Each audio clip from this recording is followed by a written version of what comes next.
Mr. Wade again with Photoshop. Today I'll be reviewing a few more selection tools that will send you on your way to creating our first project of our Photoshop unit. Okay, so today we're going to begin looking at this particular project we worked on the other day, I think involving the marquee tools. Today we're going to be checking out the quick selection tools and the lasso tools. Now I'm hovering my mouse over here. I've clicked the lasso tool. And the lasso tool, as you can imagine, is just clicking and dragging a nice little line over anything you'd like to move around. In the case of this one, I've tried to drag my marching ant outline around this swooshing thing, but I haven't done a very good job of it at all. For starters, I haven't even selected on the background, so I'm not off to a great start here. I'm feeling pretty sad about this, but let's see if we can move it anyway. Okay, there we go. I've moved it. And again, it doesn't look very good. As you might have noticed, I've also even chopped off the L. Sad job.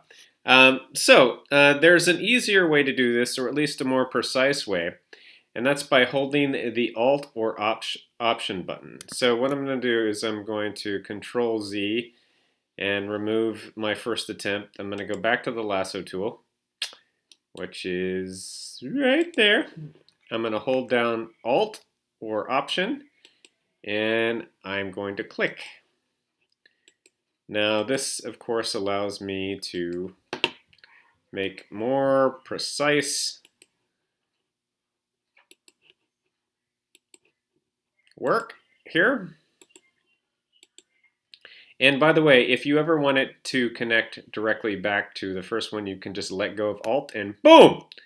Once again, we have the marching ant selection. All right, so I can go to the Move tool now and move it up, just as I wanted to in the first place. All right, so that is the lasso tool. Once again, by holding Alt or Option, you can make it a bit more precise, clicking one dot at a time. All right, so that was that. We're going to move on to a new tool, which is a really powerful tool that's going to make life easier for everybody. It's not on the toolbar at all. It's up here in the File menu bar, and it is the Select Subject tool. So let's say that I have this great shot of a model posing with an iPad, and I'd like to put him in a different background, perhaps blue sky with clouds. So what I'm going to do, I'm going to go over here, I'm going to go to Select, and then I'm going to go down to Subject. This will take a few seconds. I'm sorry, I'm working on a MacBook Air. There we go, boom! Once again, we have the outline. Okay, so what we're going to do here is we're going to go to Edit, we're going to go to Copy, we're going to switch our tabs, and we're just going to drop it in. Booyah! Pretty good. Although, on closer inspection, perhaps not too good, because you'll notice we have a misalignment here.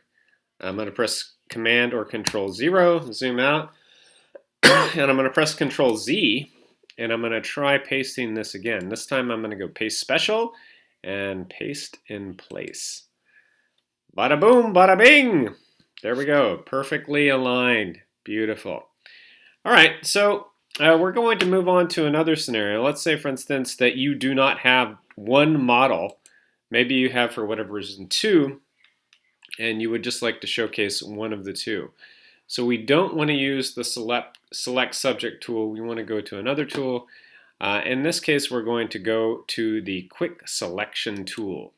If you right-click here, you can get Object Selection tool or Quick Selection tool.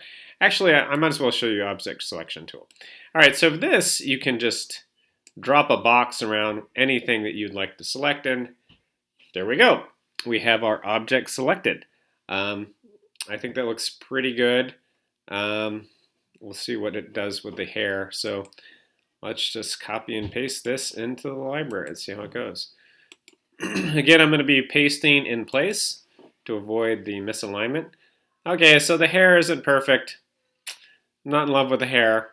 We'll sort that out in another video.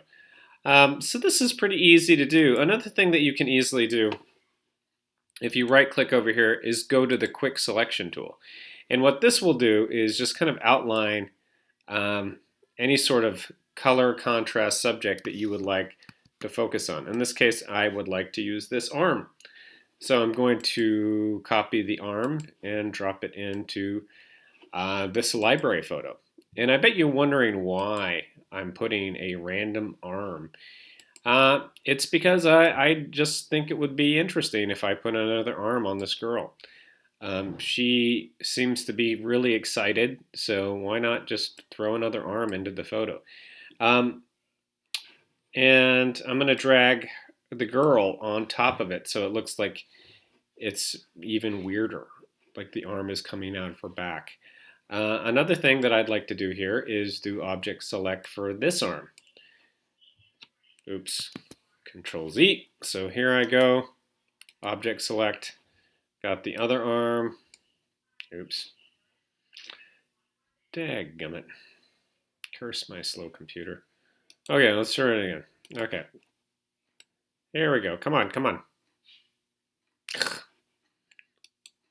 Oh, I'm sorry. I was on the wrong one. I meant quick selection tool. Okay, there we go. All right, so edit, copy. Going back to the library. And this time I'm going to be adding the arm over the girl arm to make it even stranger. Okay, so there we go. Pretty weird. So this is just a breakdown of 3 tools: the lasso tool, quick selection tool, object selection tool, and the select subject tool, which we find here. All very powerful tools that you should know and learn and love in Photoshop.